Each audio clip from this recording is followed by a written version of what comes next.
Bismillahirrahmanirrahim.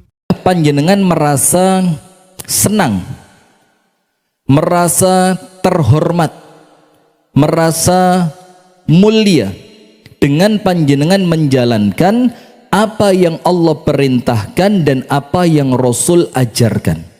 Karena hakikat kemuliaan itu, hakikat kebanggaan itu adalah ada di dalam menjalankan syariat Allah Subhanahu wa ta'ala. Nah, sekarang kita baca. Jadi harus apa? Merasa mulia, merasa senang, merasa bahagia dengan menjalankan syariat Allah Subhanahu wa ta'ala. Maka jangan malu. Walaupun sekarang ya alhamdulillah ya, dengan banyaknya ilmu, dengan tersebarnya ilmu, maka menjalankan syariat itu tentu tidak seberat di awal-awal tahun berapa? Awal tahun 90-an. Bahkan para tokoh Islam di zaman-zaman perjuangan itu panjenengan kalau melihat jilbab istri mereka itu tidak seperti jilbab yang sekarang. Pernah lihat enggak? Nampaknya jilbab itu cuma apa? Cuma nempel gantung di kepala saja. Nah, karena apa ya? Karena memang di zaman itu belum sesuatu yang lazim atau banyak pertimbangan-pertimbangan yang lain. Tapi kemudian, waalaikumsalam, di zaman yang semacam ini dengan banyaknya ilmu yang tersebar, maka insya Allah menjadikan panjenengan lebih mudah untuk bangga di dalam menjalankan syariat Islam. Tapi sekali lagi, bangga itu tidak sama dengan ujub dan sombong. Tidak sama. Ujub itu merasa keren. Kalau sombong itu merasa lebih baik, lebih hebat, lebih besar dibanding orang lain. Wahai saudariku, kalau engkau bertanya kepada dirimu sendiri, apa yang membuatmu harus bangga dengan agamaku? Maaf, apa yang membuatku harus bangga dengan agamaku dan bangga dengan jati diriku yang didapat dengan mempelajari agama Islam ini? Jadi apa kira-kira yang menjadikan panjenengan bisa bangga apanya? Nah, maka disebutkan di sini ada beberapa perkara yang menjadikan panjenengan itu bangga dengan agama Islam. Itu banyak, ada 1, 2, 3, 4, 5, berapa? 6. Ini buku memang panjang lebar ya, Masya Allah. Ada 6. Ada 6 perkara yang menjadikan panjenengan itu punya alasan untuk bangga dengan keislaman panjenengan. Panjenengan bangga dengan identitas Islam yang melekat pada keseharian panjenengan. Panjenengan merasa bangga karena merasa dimuliakan oleh Allah dengan mampu menjalankan syariat Islam. Apa faktornya? Ada 6. Yang pertama, Islam telah mengakui hak wanita setara dengan laki-laki sejak 15 abad yang lalu. Jadi yang menjadikan panjenengan wajib bangga dengan syariat ini, karena sebelum hukum manusia yang lain itu menyetarakan antara laki dan perempuan, itu Islam sudah memiliki itu. Jadi panjenengan di dalam agama Islam itu dimuliakan, sehingga ketika panjenengan bangga dengan Islam, ya pantas memang panjenengan dibela oleh syariat Islam. Zaman dulu perempuan tidak dapat warisan. Zaman dulu laki-laki boleh beristri dengan perempuan yang jumlahnya tidak terbatas. Zaman dulu bahkan ibu itu bisa diwariskan. Bahkan zaman dulu kalau ada orang punya anak perempuan, dia merasa malu. Tapi dengan munculnya Islam dibilang apa? Barang siapa punya 3 anak perempuan, dididik dengan baik, dinafkahi dari harta yang baik, kemudian dia juga dinikahkan dengan cara yang baik, maka perempuan itu yang dididik menjadi tameng orang tuanya dari api neraka. Sehingga menjadikan orang tua itu malah merasa seneng kalau punya anak perempuan. Dibilang, itu kan 3 ya Rasul, saya punya anak perempuan cuma 2. Sama, 2 kalau dididik dengan baik, dinafkahi dari nafkah yang halal, dinikahkan dengan cara yang baik, tetap tetap anak perempuan itu akan menjadi tameng orang tuanya dari api neraka. Karena inti bukan jumlah anaknya berapa, tapi intinya bagaimana Islam itu ketika orang di zamannya hanya mendidik laki-laki, Islam mengajak untuk perempuan pun harus dididik. Masya Allah. Lihat ayatnya mengenai kesetaraan laki-laki dan perempuan di dalam agama Islam. Allah Subhanahu wa taala berfirman dalam surah Ali Imran ayat 195. A'udzu billahi minasy syaithanir rajim. Fastajaba lahum rabbuhum anni la udhi'u 'amala 'amilin minkum min dzakarin aw untha.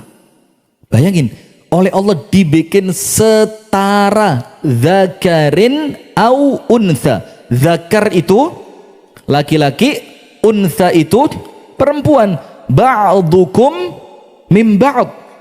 Maka Allah memperkenankan permohonannya dengan Allah Ta'ala berfirman, sesungguhnya Allah tidak akan menyia-nyiakan amal orang-orang yang beramal di antara kalian, baik dia laki-laki maupun perempuan. Dan ba'dukum min ba'din, sebagian kalian itu adalah keturunan dari sebagian yang lain. Maksudnya apa? Ya boleh jadi seorang bapak yang laki-laki tidak menutup kemungkinan bakal punya anak yang perempuan, karena dia harus mengerti istri dia pun adalah seorang perempuan, sama ibu dia juga seorang perempuan, bahkan mungkin dia memiliki kakak dan adik seorang perempuan. Ayat ini mengumumkan diakuinya hak wanita secara sempurna. Ini 15 abad yang lalu. Ketika orang Inggris belum mengerti, ketika orang Eropa belum mengerti, ketika orang Amerika belum mengerti, ketika agama-agama lain, bahkan agama samawi yang telah diselewengkan. Agama samawi itu 3 ya. Yahudi, Nasrani, Nasrani, Islam. Walaupun kalau kita mau jujur, yo aslinya semuanya Islam. Cuma untuk orang Yahudi ada kitabnya namanya Taurat. Untuk orang Nasrani ada kitabnya namanya Injil. Walaupun di dalam semua itu huwa sammakumul muslimin min qabl wa min ba'd. Allah memberikan kepada kalian itu nama yang sama, yaitu muslimin. Nah, tapi kemudian ketika agama-agama itu diselewengkan selama berabad-abad sampai muncul hadharah itu apa namanya, budaya modern, itu perempuan senantiasa dijadikan apa? Objek untuk sekedar memuaskan nafsu laki-laki, dan tidak ada selain itu. Sampai di zaman kita kecil di ranah Jawa ini, sebagian mengatakan apa? Wong wedok ngono dapur, sumur, kasur. Ketika itu orang masih mengatakan dapur artinya urusan memasak lah. Sumur urusan mencuci dan yang lainnya. Kasur melayani suami. Tapi Islam sudah mengatakan dalam Ali Imran 195, min dzakarin aw untha. Allah tidak membedakan amalan itu baik dari laki-laki ataupun dari perempuan. Ayat ini mengumumkan diakuinya hak wanita secara sempurna. Yang pertama kalinya di dalam sejarah manusia, wanita muslimah dapat menikmati haknya sebagai seorang manusia, bahkan sebelum dunia mengetahui tentang fakta dan norma tersebut dalam rentan waktu yang sangat lama. Nah, sudah ya. Itu intinya yang pertama, kenapa Anda harus bangga dengan identitas keislaman panjenengan semua. Ayat yang kedua, ini Allah Ta'ala meluruskan pada surah An-Nahl ayat 58 dan 59. Jadi Allah menceritakan mengenai orang-orang jahiliyah, kalau mereka diberitahu, kan waktu itu hamil belum bisa ketahuan, belum ada alat seperti sekarang, seperti USG, bahkan sekarang USG 4 dimensi, sehingga anak itu betul-betul surprise, itu hasilnya laki, lahirnya laki atau perempuan. Tapi ketika salah seorang di antara malaikat diberitahu, ternyata anaknya adalah perempuan. Apa yang terjadi? Mereka marah, mereka kecewa, mukanya sedih. Terus sama Islam diluruskan. Lihat surat apa? An-Nahl ayat 58 dan 59. Allah berfirman, wa idza busyira ahaduhum bil untha dhalla wajhuhu muswaddan wa huwa kadhim. Apabila masuk aja Mbak. Apabila seorang dari mereka diberi kabar dengan kelahiran anak perempuan, langsung mukanya itu hitam. Hitam di sini artinya apa? Muram, marah mereka. Dan dia dalam keadaan sangat marah. Yatawara minal qawmi min su'i ma busyira bih. Bahkan dia tidak berani keluar rumah kalau anaknya apa? Perempuan. Bayangin di zaman itu Bu, sampai seorang bapak itu merasa aib kalau punya anak perempuan, sementara Islam mencerahkan. Disebabkan berita buruk yang disampaikan kepadanya. Apa berita buruknya? Anakmu wedok. Itu berita buruk. Bayangin Bu, perkara sedasar ini orang jahiliyah tidak ngerti. Padahal kalau mereka mau mikir mundur sedikit saja, ibu mereka siapa? Perempuan. Nah sekarang yang baku itu perempuan, bukan wanita. Zaman saya SD ada bahasa negatif dan positif. Waktu itu perempuan negatif, yang bagus apa? Wanita. Sekarang diganti. Maka zaman Pak Harto menteri peranan wanita. Sekarang tidak ada, sekarang perempuan. Pemberdayaan perempuan dan anak-anak. Sekarang perempuan, tapi terserah lah wis ya. Jadi berita buruk itu apa? Ketika mereka diberitahu anaknya adalah perempuan. Ayumsikuhu ala hunin am yadussuhu fit turab. Lihat jahatnya mereka.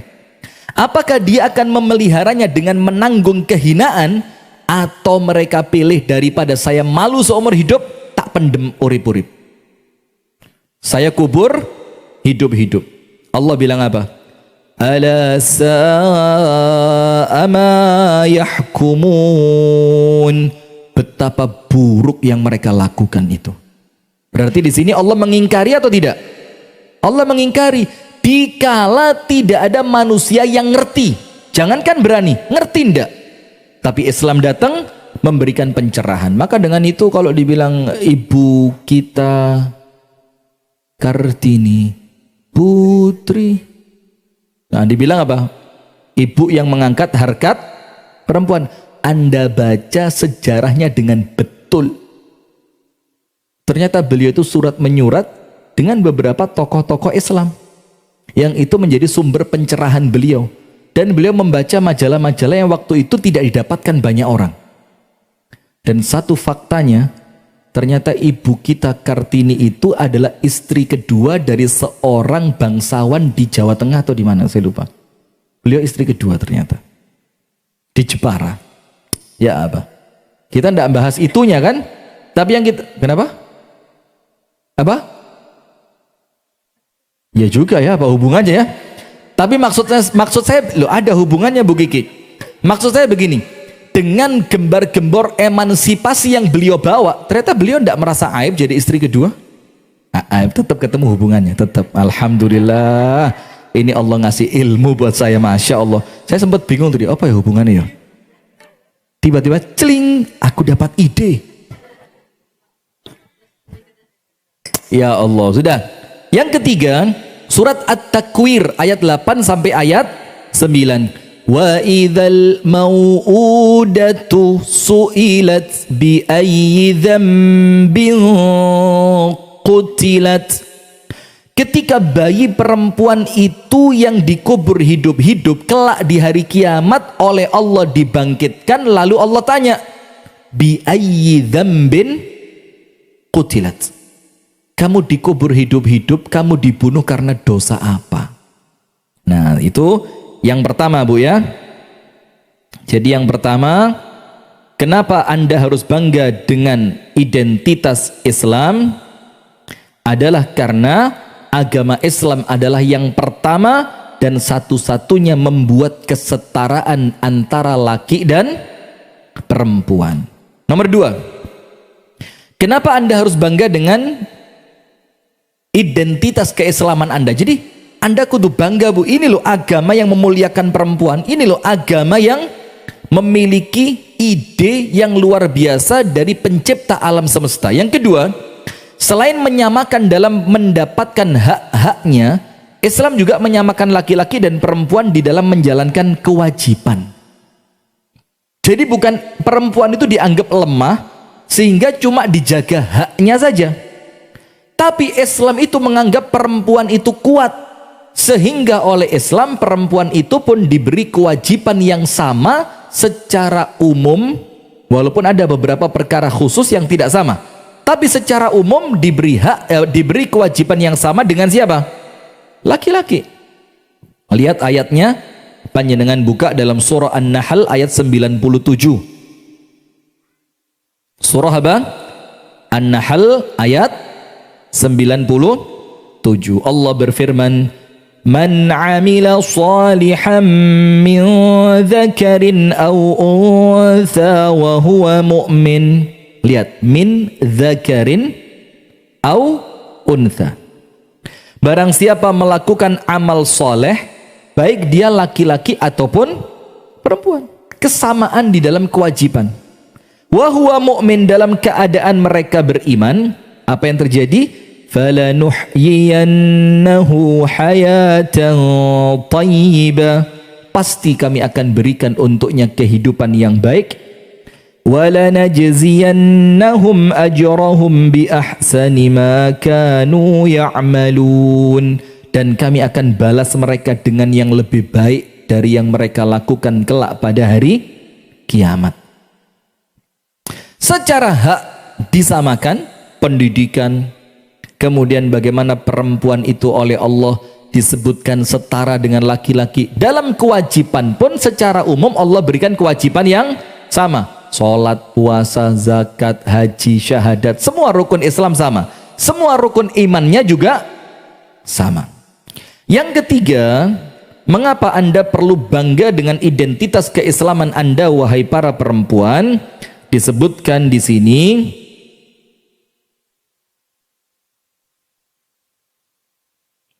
Islam menjadikan kedudukan ibu. Lihat, ini juara ini. Anda bahagia untuk sisi ini, Anda menang. Di sisi ini perempuan menang. Islam itu menjadikan kedudukan seorang ibu 3 kali lipat lebih mulia dibandingkan ayah. 3 kali lipat lebih mulia dibandingkan ayah. Maka dibilang, ya Rasulullah, kepada siapa aku harus berbakti? Rasul bilang, kepada siapa? Ibumu. Laki-laki itu tanya lagi, setelah ibu siapa ya Rasulullah? Rasulullah menjawab, kemudian ibumu lagi. Kemudian ditanya lagi, setelah ibuku ya Rasul, yang kedua kalinya, untuk yang ketiga kali siapa? Tetap ibumu. Baru yang keempat siapa?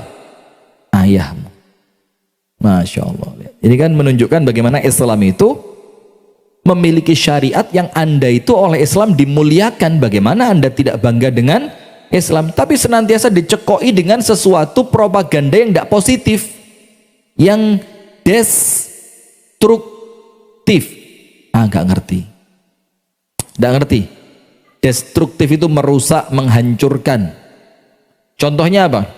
Kenapa ya dalam Islam ini kok laki-laki boleh nikah 4, kok tidak menjaga perasaan perempuan? Padahal perkara ini hanya sekedar apa? Opsional. Ngerti opsional? Bukan kemudian harus, bukan kemudian menjadi hukumnya wajib, atau sesuatu yang disunnahkan dengan derajat sunnah yang wajib, sunnah, mubah, makruh, haram. Tapi apa? Ini opsional. Bahkan di ayatnya dilanjutkan, wa in khiftum alla ta'dilu fawahidatan. Kalau dengan beristrikan lebih dari satu engkau khawatir tidak adil, Allah bilang apa? Satu saja. Satu saja. Ini pas lurus ini. Satu saja. Begitu. Kemudian pertanyaan yang lain tentang destruktif pas genah. Ya Masya Allah. Destruktif itu apa? Kenapa kalau perempuan tidak boleh menampakkan keindahannya, harus berukut Coba, itu propaganda yang terus disampaikan. Kenapa kalau perempuan tidak boleh keluar rumah tanpa didampingi oleh mahramnya? Kenapa?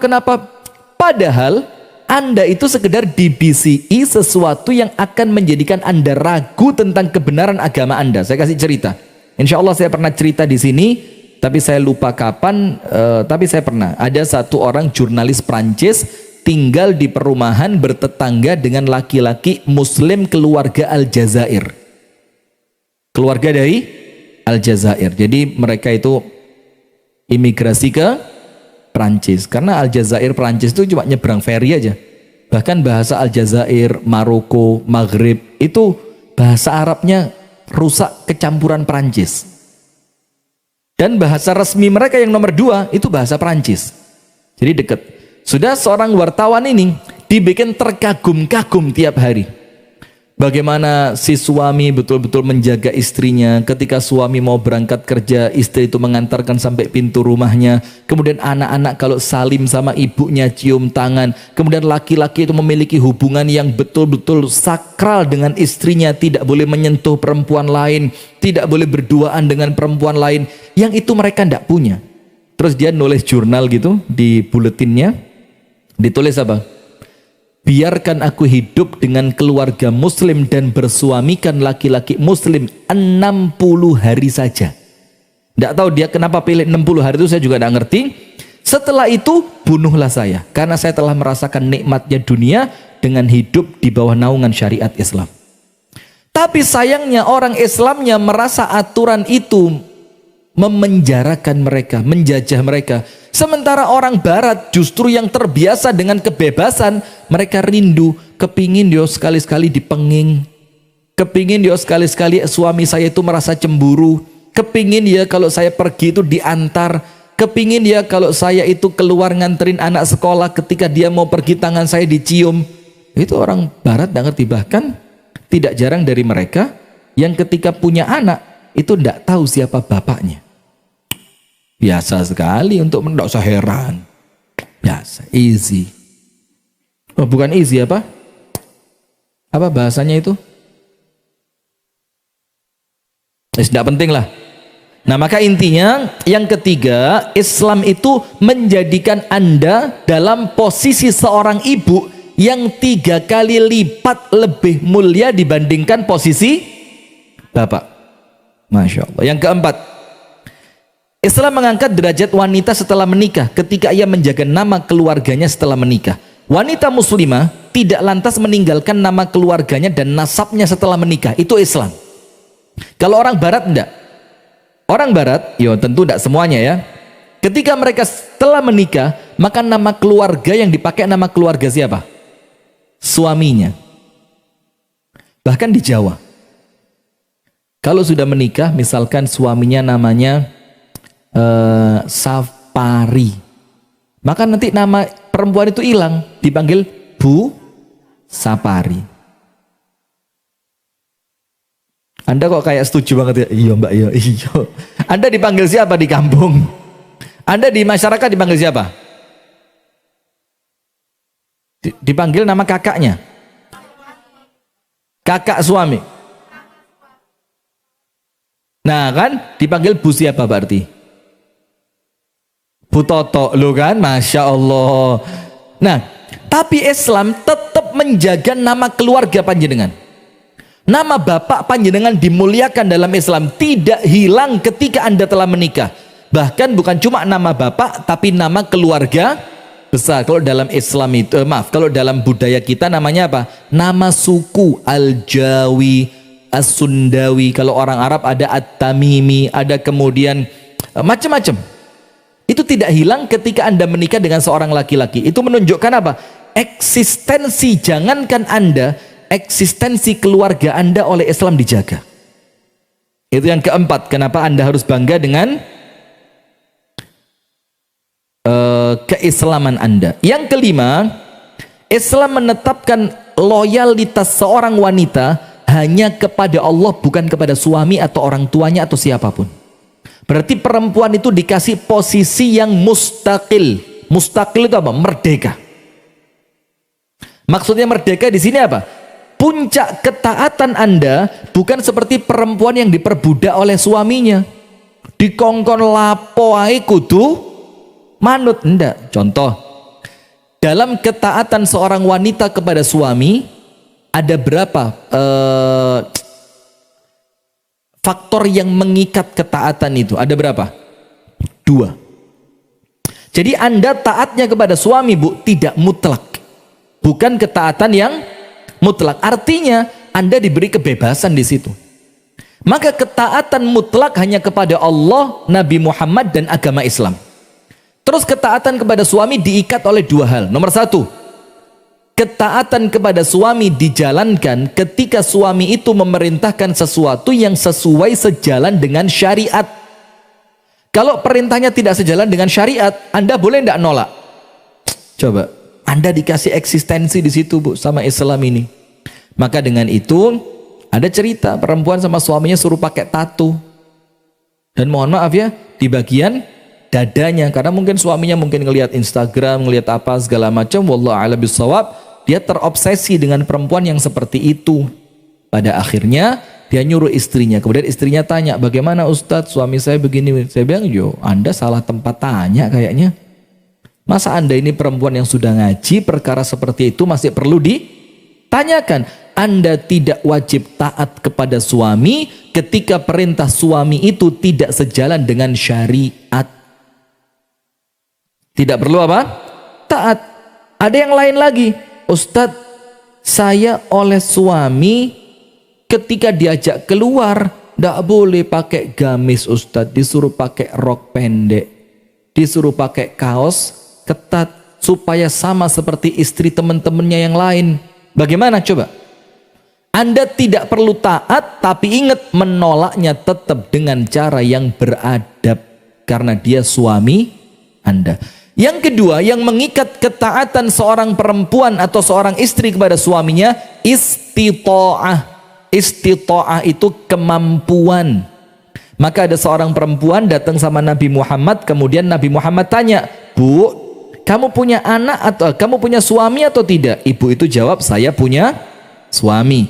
Maka Rasulullah tanya, apa yang kamu lakukan? Bagaimana sikapmu terhadap suamimu? Apa kata perempuan tadi? Saya nurut semua yang dia mau. Saya lakukan semua yang dia minta. Kecuali satu. Kalau saya tidak mampu, saya meminta maaf kepadanya. Rasul bilang, betul, memang begitu seharusnya. Nah, kalimat betul ini bukan hanya ketika istri itu mengatakan taat kepada suami dan nurut maunya suami, tapi termasuk yang oleh Nabi Muhammad dibilang betul, itu kalau tidak mampu kemudian minta maaf, oleh Nabi Muhammad diiyakan. Berarti Anda lepas tanggung jawab kalau memang Anda dalam posisi tidak mampu. Contoh, ada seorang suami kepingin punya anak banyak. Ada apa enggak? Berapa? Banyak itu berapa? Sak lusin 12, Masya Allah. Sudah ya, pengen punya anak banyak. Tapi ternyata istrinya ada kendala pada rahimnya, yang dia setelah hamil keempat, mungkin dokter mengatakan, sudah ibu, ini sudah operasi dan yang sudah yang keempat kali, sehingga nanti menurut medis begini. Jangan sembrono, oh dokter tidak tahu, Allah yang maha tahu. Lu ngawur ini. Maka diikuti pendapatnya sambil tanya kepada yang lain, gimana dok, kira-kira ada pendapat seperti ini. Nah, maka apabila memang benar-benar diputuskan Anda tidak bisa lagi hamil, suami tidak boleh maksa. Jangan pakai KB, jangan steril, jangan ini, jangan itu, jangan pakai IU, Wahyudi. Jangan pakai IUD atau apalah namanya ya, atau apalah namanya. Tapi kemudian suami, istri ketika seperti itu, you harus ngomong sama suami, Mas, saya bukan tidak mau. Saya senang punya anak banyak, saya senang merawat anak, tapi memang tidak mampu. Nah, maka dalam Islam loyalitas itu ditetapkan oleh Islam untuk seorang wanita hanya kepada Allah, bukan kepada selainnya. Nah, sekarang kita ambil contohnya. Contohnya begini.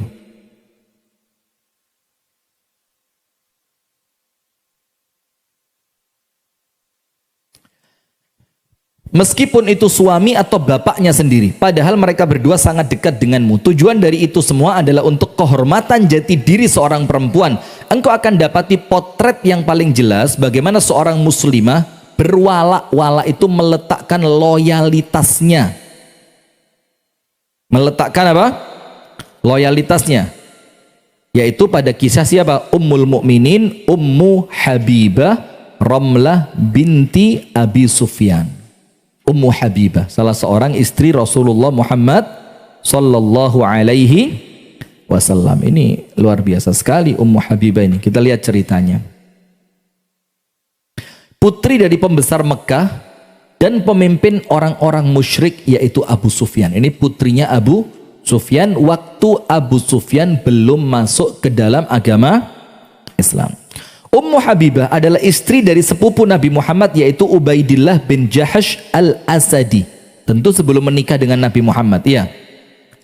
Ummu Habibah dan suaminya masuk Islam bersama dan hijrah ikut ke negeri Habasyah, Ethiopia, daerah Nigeria. Meski bapaknya yang juga pemimpin kaum tidak senang, walaupun Abu Sufyan pemimpinnya orang-orang musyrik Mekah tidak senang, tapi Ummu Habibah putrinya Abu Sufyan tetap ikut hijrah. Namun tampaknya muslimah yang sabar dan telah hijrah ini hidupnya tidak selamanya jernih. Ya ono ujian nih kan. Alif lam mim ahasiban nasu ayyutraku ayyaqulu amanna wa hum la yuftanun. Apakah kalian mengira tidak akan diuji setelah kalian mengikrarkan aku adalah orang yang beriman? Tidak mungkin, berarti pasti diuji. Termasuk Ummu Habibah. Ia tersentak dengan suaminya Ubaidullah yang murtad, masuk agama Nasrani. Jadi setelah hijrah ke Habasyah, bukannya Islamnya tambah kuat lah, kok si suami malah kepincut agama Nasrani, agama penduduk Habasyah. Suaminya berusaha mengajak istrinya untuk murtad dari Islam, tapi Ummu Habibah menolak dan meneguhkan diri. Bayangin, yang ngajak siapa? Suami. Tapi istri tidak wajib taat kan? Berarti istri itu punya pilihan sendiri yang oleh Islam diakui, yang oleh Islam diakomodir.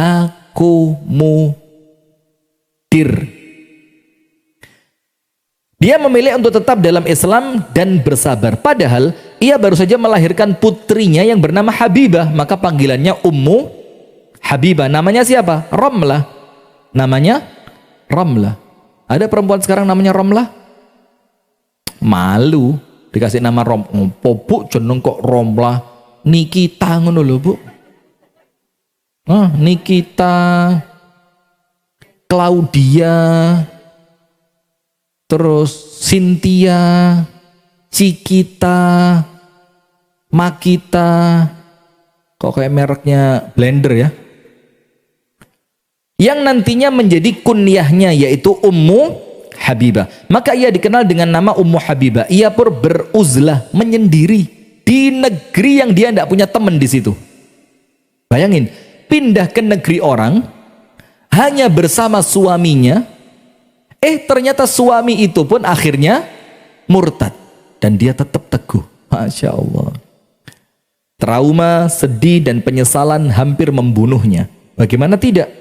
Ia sendirian bersama putrinya di negeri hijrah yang terasing. Ia terputus hubungan dengan suami dan bapaknya karena suaminya Nasrani, bapaknya musyrik Mekah. Ini perempuan sebatang kara. Anak perempuannya lagi yang dia bawa sekarang. Bapaknya lah yang mengobarkan perang secara terbuka kepada Nabi Muhammad yang ia yakini kebenarannya, juga terhadap Islam, agama yang ia imani. Jadi bapaknya itu musuhnya Islam. Ini anak perempuan gak minder, suaminya murtad, dia juga tidak minder. Masya Allah. Dan perjuangannya lihat nanti buahnya apa? Allah ganti dinikahi Nabi Muhammad sallallahu alaihi wasallam. Seperti Anda tahu Ummu Salamah kan? Ketika Abu Salamah meninggal dunia, Ummu Salamah bilang, sopo sing luwe apik teko Abu Salamah. Karena sama Nabi Muhammad disuruh berdoa. Doanya apa? Ya Allah, berikan pahala kepadaku dari musibah ini dan berikan ganti untukku yang lebih baik. Lah Ummu Salamah ini mikir, lah sing paling apik di pandangan saya hanyalah Abu Salamah. Kalau saya disuruh berdoa berikan yang lebih baik, sopo sing luwih apik? Sempat ada keraguan, tapi namanya ini perintah Nabi, namanya ini doa, dia yakin. Dilamar oleh Abu Bakar, ditolak. Dibilang, maaf Abu Bakar, panjenengan belum saya anggap lebih baik dibanding Abu Salamah. Tidak lama Umar datang. Apa kata Umar? Sekelas Abu Bakar loh ditolak. Kemudian sekelas Umar datang. Maaf Umar, Anda tidak lebih baik dari Abu Salamah di pandangan saya. Tidak lama setelah itu apa? Datang lamarannya siapa? Rasulullah. Dan kalau Anda baca kisah pernikahan di kalangan para sahabat, lucu dan penuh dengan hikmah. Salah satunya siapa? Umar Amirul Mukminin pernah dalam tanda kutip sedikit ngambek sama Abu Bakar dan Utsman. Kenapa? Umar itu menawarkan anak perempuannya yang bernama Hafsah. Setelah Hafsah diceraikan oleh suaminya. Hafsah binti Umar, ya enggak? Datang itu Umar ke rumahnya Abu Bakar. Abu Bakar, gini, ketawa nih, rabiin anakku. Dengan harapan apa? Ini memuliakan Abu Bakar dan anaknya akan mulia dinikahi Abu Bakar. Sama-sama mulia. Abu Bakar bilang, saya belum pengen nikah. Dongkol Umar. Apa anakku iki? Kok Abu Bakar menolak? Datang kepada Utsman ibnu Affan. Utsman, ini Hafsah begitu. Kata Utsman, saya belum pengen nikah. Tambah mangkel ini Utsman ini. Umar ini. Ini Abu Bakar nolak, Utsman pun nolak radhiyallahu taala anhum ajma'in. Kemudian datanglah pinangan dari siapa? Nabi Muhammad. Setelah dipinang oleh Nabi Muhammad, kemarahannya Sayyiduna Umar mulai reda. Baru Abu Bakar datang, Utsman datang ngomong, Umar, saya tidak nolak anakmu. Siapa sih yang nolak anaknya Umar? Tapi saya pernah dengar Nabi Muhammad itu nyebut namanya Hafsah. Maka saya lihat nampaknya Nabi Muhammad punya ketertarikan dengan Hafsah, maka saya tidak berani mengganggu itu. Dan kisah semacam itu di kalangan sahabat banyak. Anda mungkin kurang baca saja ya. Anda kan senengnya diceritani, gak kelem moco kan? Tahu saya. Lek diceritani itu kayak seneng gitu. Wow, keren banget. So romantik gitu kan. Tapi di kawan moco. Mas intinya Ustadz apa sih intinya gitu loh. Masya Allah. Maka kita ini kaum diceritani bukan kaum membaca. Padahal kita ini kaumnya Iqra. Kaumnya apa? Iqra. Malu sama Ustadz Dahri nilai ceramah bertahun-tahun sistematika nuzulnya wahyu. Yang pertama kali Allah turunkan kepada Nabi Muhammad surah Al-Alaq, Iqra. Dia sudah mengenali diri, mengenali Tuhan untuk senantiasa membersamakan Allah di setiap aktivitas. Bukan sekedar Iqra, tapi intinya Bismi Rabbika, dengan nama gitu ya. Sistematika nuzulnya wahyu begitu ya. Saya khatam Bu, saya 2 kali khataman itu. Mulai masuk SMP di Hidayatullah, ketika masuk SMA khataman lagi daurah 7 hari SNW. Jadi kalau pinter-pinteran SNW panjenengan sama saya ya jagoan saya. Ini contoh sombong yang tidak diperbolehkan. Oh, tidak bisa. Saya tetap mau ceramah keluarga sajalah, sok-sokan keren gitu. Astagfirullahaladzim. Nah, sudah.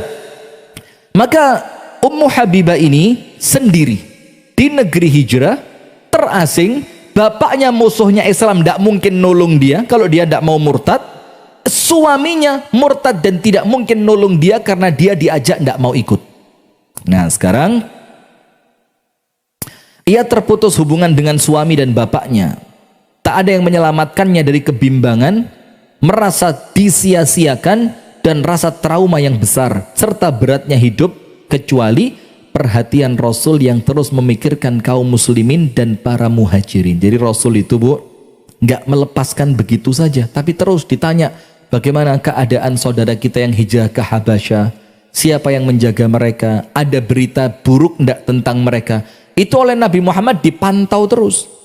Sudah, kemudian Rasulullah Shallallahu Alaihi Wasallam mengirim pesan kepada Raja Najasyi. Kepada siapa? Raja Najasyi, agar menikahkan beliau dengan Ummu Habibah binti Abi Sufyan. Maka jadilah Ummu Habibah binti Abi Sufyan sebagai Ummul Mukminin. Coba. Jadi terkadang Bu, Allah itu menyingkirkan orang tidak penting dalam hidup Anda karena Allah ingin memberikan kepada Anda jauh yang lebih baik. Tapi perasaan itu akan susah diterima kalau kita belum tahu endingnya kemana. Ya di situ ujiannya. Kalau panjenengan sudah tahu endingnya kemana, ya tidak ada ujian. Disuruh sabar, ya penak sabar. Nyoret tanggalan Anda, oh kurang didik. Tapi coba kalau Anda tidak tahu endingnya mau kemana, sabar, ridho, husnudzon, itu ya tentu berat sekali, maka nilainya besar karena Anda tidak tahu endingnya akan mana. Hari demi hari berlalu dan Fathu Makkah kian dekat. Fathu Makkah itu tahun berapa? 8 Hijriah. Lonceng bahaya kian mengkhawatirkan orang-orang musyrikin Quraisy yang melanggar perjanjian Hudaybiyah. Para petinggi Quraisy pun bermusyawarah. Mereka menyadari bahwa Nabi Muhammad tak akan tinggal diam dengan sebuah kezoliman. Itu dibaca. Nabi Muhammad tidak pernah mendiamkan kezoliman. Nah, ini yang harus diluruskan. Memang Nabi Muhammad tidak mengajarkan kepada kita untuk mencela pemimpin. Tapi membiarkan kezoliman terjadi itu juga bukan ajarannya Nabi Muhammad. Paham tidak? Apalagi sampai memuji pemimpin yang zalim. Wah, ini ajarannya sopo ini? Tidak jelas ini ya? Tidak jelas. Astaghfirullah wa atubu ilaih. Kemudian beliau sallallahu alaihi wasallam takkan ridho bila perjanjian yang telah disepakati dilanggar dan dinodai. Maka para petinggi Quraisy memutuskan mengirim utusan ke Madinah untuk bernegosiasi dengan Nabi Muhammad karena mereka menganggap kita telah salah melanggar perjanjian Hudaybiyah. Apa isinya? Ya sangel Anda. Ini Ustadz Muhammad Hatta ceramah sak dawan-dawan bertahun-tahun. Kisah dibalik hikmah perjanjian Hudaybiyah. Sekarang ditanya apa isinya? Astagfirullah, saya teleponkan Ustadz Hatta ini.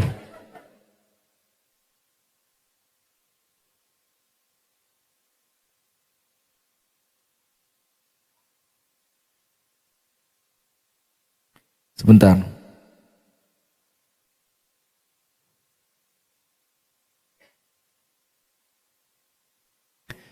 Maka Rasulullah tidak membiarkan itu terjadi. Ummu Habibah, Abu Sufyan mendatangi kota Madinah dan yang dipilih untuk menjadi perwakilan siapa? Abu Sufyan. Berarti bapak mertuanya Nabi Muhammad. Karena Nabi Muhammad nikah dengan siapa? Putrinya, yaitu Romlah yang berkunyah Ummu Habibah, putrinya Abu Sufyan. Abu Sufyan datang. Abu Sufyan mendatangi kota Madinah. Ada rasa takut. Ada rasa takut bertemu dengan Rasulullah. Kenapa dia takut? Ya karena dia melanggar perjanjian. Ia tahu jika putrinya Romlah binti Abu Sufyan menjadi istri Nabi. Dia pun menuju ke rumah Romlah agar putrinya sudi membantunya untuk melobi Nabi Muhammad. Tapi Ummu Habibah terkejut. Mengetahui Abu Sufyan memasuki rumah, ia terkejut lantaran bertemu dengan orang yang sudah tidak pernah ia lihat semenjak hijrah ke Habasyah. Ke Habasyah. Ummu Habibah sejenak berdiri memperhatikan pria itu dengan perasaan masih terkejut dan bingung, seolah ia sendiri tak sadar apa yang sedang ia lakukan dan akan ia katakan. Abu Sufyan pun tahu kalau putrinya masih kaget dan bingung dengan kedatangannya yang tiba-tiba. Abu Sufyan langsung masuk dan hendak duduk di atas tikar. Melihat itu, Romlah langsung lompat. Tidak boleh, katanya Romlah. Bayangin, padahal ini siapa? Bapaknya. Tapi Romlah melihat, walaupun kamu bapak saya, kamu musuhnya suamiku. Masya Allah. Jadi perempuan itu betul-betul dikasih apa? Ruang di dalam Islam ini. Jadi dia tidak punya loyalitas kepada siapapun kecuali kepada Allah, Nabi Muhammad, dan Islam. Loyalitas kepada orang tua ketika orang tua sejalan dengan Islam. Loyalitas kepada suami ketika suami sejalan dengan Islam. Maka sekarang banyak pertanyaan, Ustadz boleh cerai enggak begini suami saya begini, Ustadz boleh cerai enggak suami saya begini. Waduh, kalau semua kita jawab dengan kata boleh bu, entek rumah tangga ini. Karena banyaknya suami yang memang terkesan tidak pantas jadi suami, tidak pantas, tidak punya ilmu, tidak punya integritas, tidak punya kedewasaan, tidak punya macam-macam. Anda buka surah An-Nisa ayat 34. Pojok sebelah mana saya tidak tahu itu. Anda kira saya mau ngomong pojok sebelah mana? Enggak, saya juga tidak tahu itu.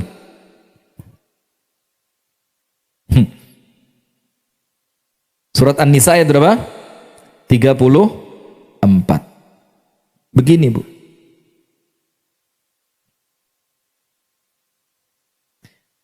Laki-laki itu bisa menjadi qawwamah, pemimpin yang yang betul-betul diregani. Anda tahu enggak bu? Satu pertanyaan ringan saja. Kisahnya Nabi Ibrahim ketika ninggal Siti Hajar di Mekah. Pertanyaannya apa ketika Nabi Ibrahim pergi? Apakah Allah yang memerintahkanmu? Nabi Ibrahim bilang apa? Iya. Saya mau tanya, percaya enggak Siti Hajar dengan omongannya Nabi Ibrahim? Iya itu. Yang saya mau tanyakan sekarang, apa sebabnya kok semudah itu percaya sama suaminya? Anda buka riwayatnya, tidak pernah sekalipun Nabi Ibrahim berbohong kepada Hajar. Sehingga ketika dia mengucapkan satu kata, tidak ada alasan untuk istrinya tidak percaya. Kalau suami panjenengan, ya termasuk saya untuk istri saya ya podo ae. Dia bilang, "Nandi bang, diceluk Pak Solikin." Istri saya, "Ala pret bang Pak Solikin lho sik mulai Surabaya durung balik." Nah, kenapa? Karena tiap hari isinya apa? Ngapusi. Sama, istri kepada suami juga gitu. Nandi dek, ngaji Pak Ustadz Rifki. Kata suami, "Lo Ustadz Rifki lo umroh." Mosok? Kadung keliru, konangan. Ada seorang perempuan, ini cerita video saja ya, video. Ini pokok perempuan pengen keluar gitu, pokok pengen jalan-jalan, pengen hangout sama temen-temennya. Sudah, Anda nggak ngerti hangout ya? Hang itu kayak bal-balan kena tangan tuh, hang. Out itu metu, berarti tangannya metu. Nah sudah, terus dia ngerayu suaminya, "Bang, nggak duit dong, mau acara apa? Buka puasa bersama sama teman-teman." Suaminya tanya, "Kamu yakin?" "Yakin Pak, buka puasa bersama sama alumni." Ketika istri mulai ngengkel, suaminya bilang, "Bukannya kamu Kristen?" Iya ya, saya Kristen ya. Kok saya keluar acaranya buka puasa? Nah itu video, tapi saya ngelihat itu konyolnya perempuan itu loh bu. Sampai kebodohan seperti itu, dia tidak paham. Keras. Hati suami merasa, ya lek ting ngapusi ya sing rodok pinter didik kaya anggota DPR ngono lho, ora ngetarani. Wah, Anda kok ngapusi kok ngetarani banget. Sudah, astagfirullahaladzim. Sudah, maka Ummu Habibah itu langsung menolak bapaknya. Dia bilang, "Jangan duduk sini. Ini rumah suamiku dan kamu musuhnya suamiku." Maka Abu Sufyan bilang, "Nak, aku ini gak ngerti. Apakah kamu benci sama saya atau kamu lebih mementingkan tikar yang kamu gulung itu? Kok saya tidak boleh duduk? Saya ini bapakmu loh. Ngeman saya apa ngeman tikernya?" Apa? Romlah menjawab, "Justru karena ini adalah tikarnya Nabi Muhammad, sedangkan engkau musuhnya Nabi, maka tidak pantas musuhnya suamiku duduk di atas tikar miliknya." Masya Allah. Maka dia tidak bingung, karena kamu orang musyrik, tidak boleh tikar ini diduduki orang musyrik. Tidak peduli kamu bapakku atau kamu bapaknya siapa, sembuh lah. Ummu Habibah Ramlah binti Abu Sufyan sungguh telah mengikhlaskan loyalitasnya hanya untuk Allah, sehingga ia tidak putus asa terhadap suami yang telah meninggalkannya yang murtad. Dan tiba-tiba bapak kandungnya yang telah lama tidak ia temui, itu pun tidak menggoyahkan loyalitasnya. karena tidak ada ruang bagi fanatisme di dalam jiwanya yang telah penuh dengan keimanan kecuali fanatis untuk Allah, Rasul dan agama Islam. Maka yang kelima apa? Islam itu memberikan kepada Anda ruang untuk memilih dan berpikir. Anda tidak ditekan, tidak dipaksa oleh siapapun kecuali Anda hanya terikat dengan loyalitas kepada syariat Islam. Yang terakhir, yang keenam, kenapa Anda harus bangga dengan identitas keislaman Anda? Karena Islam memberikan hak kepada perempuan untuk menyampaikan nasihat kepada orang lain. Jadi perempuan itu tidak dibungkam. Nabi Muhammad ketika haji wada, Nabi Muhammad bilang kepada bukan haji wada, ketika perjanjian Hudaibiyah tidak jadi masuk ke kota Mekah, tapi hajinya dilanjutkan tahun depan. Maka Nabi Muhammad bilang, sudah kita selesai ihramnya, ayo sekarang rambutnya di tahallul, dicukur. Para sahabat tidak mau. Para sahabat bilang apa? Kami sudah pakai kain ihram yang putih ini, maka pilihannya cuma dua, masuk ke Mekah hari ini atau mati. Gak peduli kami, kata para sahabat. Rasulullah akhirnya ucapannya itu dalam posisi yang pertama ini tidak diindahkan oleh para sahabat. Rasul masuk ke tenda istrinya. Waktu itu yang mengikuti adalah Ummu Salamah, dan Ummu Salamah salah seorang istri Nabi yang terkenal dengan kecerdasannya selain Ibunda Aisyah. Ibunda Aisyah itu lebih cerdasnya, Masya Allah, kalah Sri Mulyani jauh. Apa hubungannya ya? Nggak tahu kok saya lagi senang sama Sri Mulyani hari-hari ini. Belum, masih aman. Nanti insya Allah kita infokan berikutnya. Astagfirullah, jangan ya, jangan, tidak boleh. Saya mau ngomong apa tadi? Apa? Ummu Salamah, masuk ke tendanya Ummu Salamah. Rasulullah marah. Rasulullah bilang begini, itu kaum kamu itu. Loh, lihat, ini wong lanang banget ini, ono eleke kaummu. Panjenengan kalau punya anak, pas anaknya betik, anaknya sopo? Anaknya bapake. Lek pas pointer juara berprestasi, anak ibu. Karakter, Bu, karakter itu diambil seorang anak dari ibunya. Karakter. Jadi kalau ibunya pejuang, anaknya pejuang, niru siapa? Ibunya. Kalau tiba-tiba anaknya loman itu dermawan, niru siapa? Ibunya. Kalau anaknya pemberani luar biasa, niru siapa? Ibunya. Kalau pas anaknya ngambekan, loh kok tiba-tiba pindah bapak ya apa? Kalau ngambekan itu ya karakter itu, kok ndak adil Anda. Lah sing api-api ibu lepas ngambekan, wis monggo kerso lah panjenengan dia. Wong ini pengajian perempuan kok lek ono apa-apa nih malah medeni saya. Sudah, kita lanjutkan. Maka Islam itu memberikan ruang untuk perempuan memberi masukan. Jadi suaranya didengar, tidak dibungkam. Maka ketika Rasulullah bilang, lihat kaum kamu itu, saya suruh nyukur rambut untuk tahallul, mereka enggan, mereka tidak bergeming, gak obah blas. Ummu Salamah bilang apa? Kalau engkau mau mendengar omonganku, lakukan, semoga berhasil. Rasulullah tanya, apa? Berarti Rasulullah nerima walaupun yang berbicara siapa? Perempuan.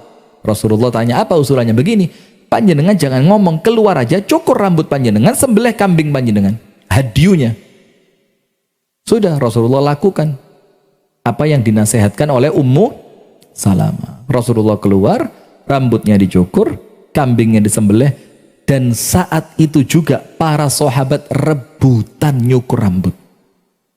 Dan setelah selesai mereka rebutan menyembelih hewan hadiyu mereka. Berarti kalau nurut sama istri selamat apa enggak? Sudah, itu kuncinya. Manuto. Saya ulang ya.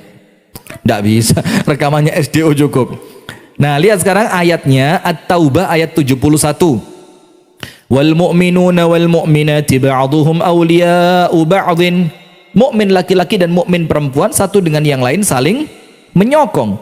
Awliya'u ba'dhin ya'muruna bil ma'rufi wa yanhauna 'anil munkari wa yuqimuna as-salata wa yu'tuna az-zakata wa yuti'una Allah wa rasulahu. Ulaika sayarhamuhumullah innallaha 'azizun hakim. Artinya apa? ada kalimat ya'muruna bil ma'ruf wa yanhauna 'anil munkar. Berarti yang diperintahkan amar ma'ruf nahi munkar bukan cuma laki tapi juga siapa? Dan amar ma'ruf nahi munkar itu salah satu wasilahnya lewat apa? Lisan. Ayat yang berikutnya An-Nisa ayat 20. Allah Ta'ala berfirman, wa in aradtum istibdala zawjin makana zawjin wa ataitum ihdahunna qintara fala ta'khudhu minhu syai'an ata'khudhunahu buhtanan wa ithman mubina. Artinya begini, ketika itu Amirul Mukminin Umar menetapkan batas mahar. Maharnya perempuan tidak boleh lebih dari jumlah sekian. Ada seorang perempuan tua, tidak dilihat sama orang. Usul, Umar, Anda salah. Karena Allah Ta'ala mengatakan dalam An-Nisa ayat 20, kamu itu tidak dibatasi dalam urusan mahar. Banyak juga boleh. Maka Umar berkata apa? Asabatin ra'ah wa akhta'a Umar. Perempuan tua ini benar dan Umar yang salah. Jadi didengar suara Anda itu dalam agama Islam. Dan perempuan itu juga sama dalam surah Adz-Dzariyat ayat 56 dalam kalimat al-insa. Adz-Dzariyat 56 dalam kalimat apa? Al-insa. Wa ma khalaqtul jinna wal insa illa liya'budun. Maka panjenengan sebagai perempuan muslimah harus bangga dengan identitas keislaman panjenengan. Jangan berkecil hati, jangan minder. Anda harus bangga karena apa? Al-Islamu ya'lu wa la yu'la alaih. Islam itu tinggi dan tidak terungguli. Disebutkan wa antumul a'launa in kuntum mu'minin, dan kalianlah yang paling mulia sekiranya kalian beriman. Maka jangan gampang kecil hati dengan menunjukkan identitas keislaman. Barakallahu fikum. Insyaallah kita lanjutkan pada pertemuan yang berikutnya. Dan untuk hari Sabtu ada badal atau libur aja? Untuk hari Sabtu kajian Sabtu pagi Tazkiyatun Nafs diliburkan karena saya mau lamaran di Solo. Insyaallah begitu ya. Semoga. Kenapa? Ada acara lamaran di Solo, adik ipar saya. Loh ada apa? Anda kira saya yang lamaran? Ya tidak menutup kemungkinan. Kenapa tidak? Wallahu ta'ala a'lam bissawab. Kita tutup dengan doa kafaratul majlis. Subhanakallahumma wa bihamdika ashhadu an la ilaha illa anta astaghfiruka wa atubu ilaik. Kurang dan lebih saya mohon maaf. Assalamualaikum